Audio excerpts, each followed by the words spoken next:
안녕하세요. 매일TV 시청자 여러분, S부장의 CCBB 바로 시작하겠습니다. 오늘은 한국과 미국의 한미 동맹에 대해서 한번 짚어보는 시간을 갖고자 합니다. 문재인 대통령은 조 바이든 대통령과 오는 21일, 그러니까 한국 시간으로는 22일 새벽이 될 테고요. 21일 날 미국 현지 시간이 되겠죠. 대면 정상회담을 갖습니다. 한미 동맹이라는 것은 이 지구상에서 국가 간의 동맹 중에 모범적인 동맹 관계라고 칭송을 받기도 하고 그런 평가를 받는 동맹 중에 하나입니다. 그렇지만 최근 한미 동맹에 대한 파열음이 나온다는가 여러 가지 우려 섞인 목소리도 나오고 있습니다. 이 시기에 문재인 대통령과 조 바이든 대통령의 한미 정상회담을 통해서 한미 동맹을 어떻게 강화해야 나갈까를 한번 짚어보는 시간을 갖도록 하겠습니다. 동맹이란 무엇인가에 대한 개념적 정립도 좀 필요한데요. 국제정치학 전문가들에 따르면 동맹이란 친해서 맺는 것이 아니라 좋은 관계라 맺는 것이 아니라 적이 같은 것. 그러니까 공통된 적을 갖고 있는 관계 속에서 공동으로 군사적 대응을 하는 관계. 이게 동맹이라고 합니다. 한미 동맹은 그렇기 때문에 1953년, 그러니까 1950년 북한의 김일성이 소련과 중공의 뒷배를 바탕으로 남침 전쟁을 벌이면서 한국전쟁이 발발했는데요. 1953년 7월 27일 정전협정 이후에 그 같은 해 1953년 8월 8일 한미 상호 방위 조약을 맺게 됩니다. 근데 우여곡절 끝에 그에 바로 발효된 것이 아니라 1954년 11월 18일에 양국의 비준이 통과하면서 한국 상호 방위 조약 그리고 한미 동맹이 국제적으로 그리고 법적으로 실효성을 갖게 됩니다. 그런 이후에 한미 군사협력 이런 것이 진행되고 한미 안보회의 이런 것들이 진행됩니다. 그래서 우리나라에는 지금 평택의 기지에 미군이 주둔해 있고 한미 연합사가 있습니다. 그리고 한미 연합사와 함께 유엔 연합사령부도 있는 상황이죠. 이것은 북한의 재도발을 막는 것이 첫 번째 목표였는데 더 뒤집어 보면 소련의 남하, 그때는 소련은 사회주의의 체제를 가지고 유럽뿐만 아니라 이 태평양 지역으로 계속적으로 진출을 했던 상황이었기 때문에 그것을 막고자 하는 게 급선무였고요. 지금은 근데 소련이 해체되고 러시아로 좀 힘이 빠진 상태죠.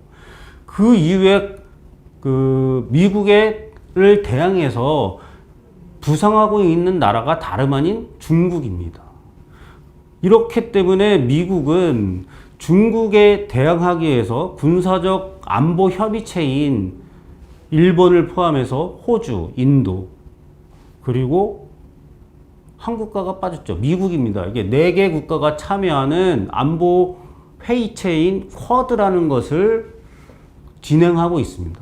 그러면서 한국과 베트남, 그리고 뉴질랜드까지 포함하는 쿼드 플러스 알파에 대한 안보 협의체를 구상하고 있습니다. 이거는 군사 협의체죠. 그러니까 중국의 군사력에 실질적으로 견제하는 조직을 말하는 거죠.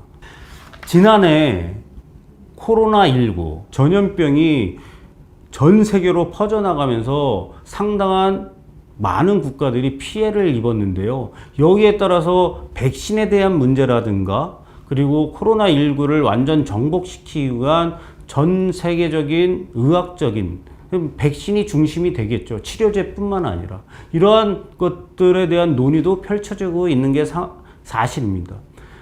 거기에 비해서 미국은 백신에 대한 부분을 빠르게 대대적인 투자 20조 이상 넘게 그러니까 입도선매라고 부르죠. 그러니까 개발 과정까지 돈을 쥐어주고 개발이 끝나면 우리부터 줘라. 그래서 모더나하고 화이자에 비롯한 중심으로 많은 백신을 핵심을 만드는 회사에게 돈을 질렀죠.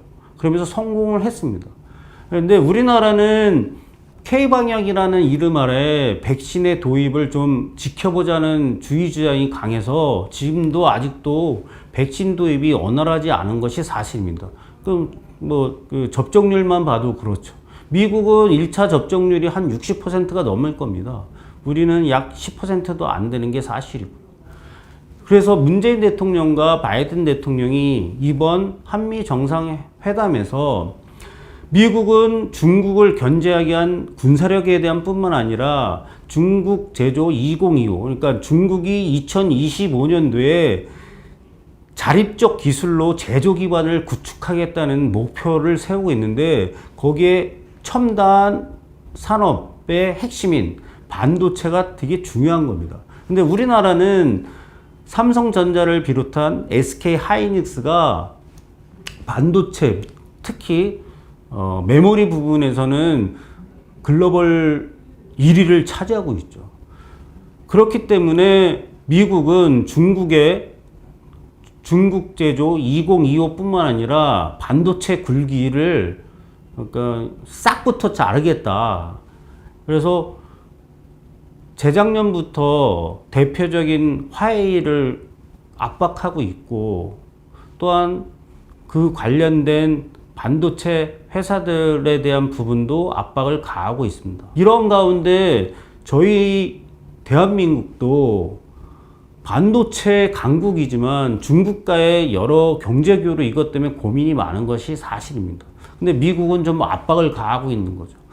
그렇기 때문에 이번 경제사절단에 그 대한상이 그 의장을 맡고 있으면서 SK를 끌고 있는 최태원 회장이 대표적으로 경제사절단에 포함됐습니다. 그리고 삼성전자는 이재용 부회장이 감옥에 있기 때문에 김기남 부회장이 대신 참여한 걸로 알고 있습니다. 이 경제사절단의 핵심은 반도체의 공장에 대한 증설, 이 핵심이 될 거라고 봅니다. 그러니까 미국은 글로벌 공급 체인망을 자국 내에서 생산을 하는 것을 확보하는 게 최대의 목표입니다.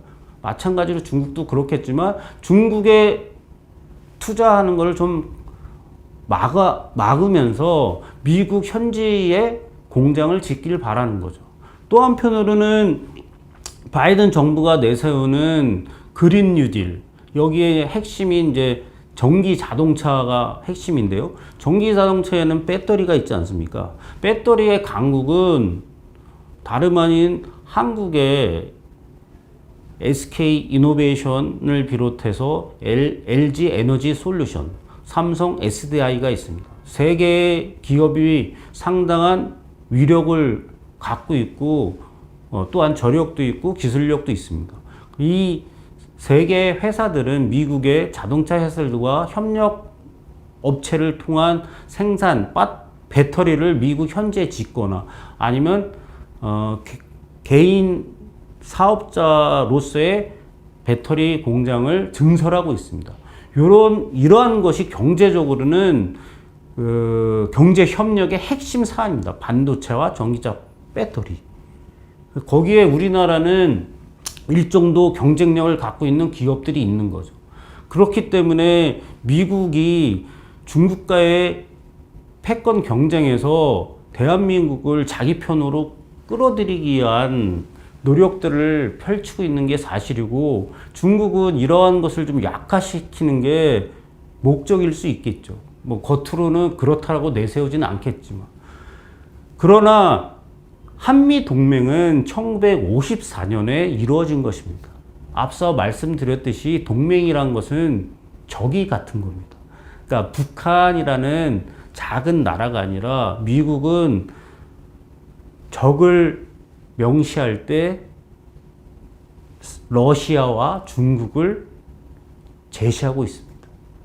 이렇기 때문에 한미 동맹을 강화하는 데 있어서는 미국의 고민을 한국으로서는 들어줘야 되는 것이 사실이죠.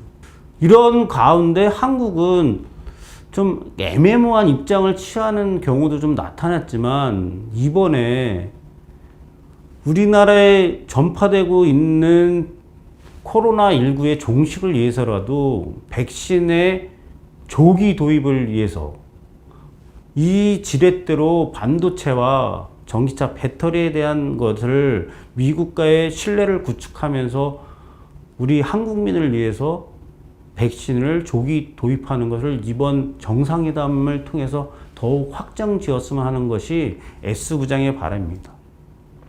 왜냐하면 이렇게 됐을 때 한미동맹 강화는 앞에 뭐 안보동맹, 경제동맹, 코로나19에는 보건동맹 이런 말도 나오는데 이러한 세 가지 삼각축이 강화될 것으로 생각됩니다. 이것이 S부장의 생각인데요. 이번 한미 정상회담을 통해서 각국의 이익을 증진시키는 방향으로 전략적 협력을 더욱 강화하는 계기가 됐으면 하는 바람입니다. 오늘 한미 동맹에서 잠시 살펴봤는데 매일TV 시청자 여러분들도 한 번 정도 다시금 뒤돌아보고 되새겨보는 시간이 되었으면 합니다. 오늘 내용이 좋았다면 구독 눌러주시고요. 좋아요 그리고 공유까지도 해주시고 알람 설정까지 해주시면 감사하겠습니다. 다음 시간에 뵙겠습니다.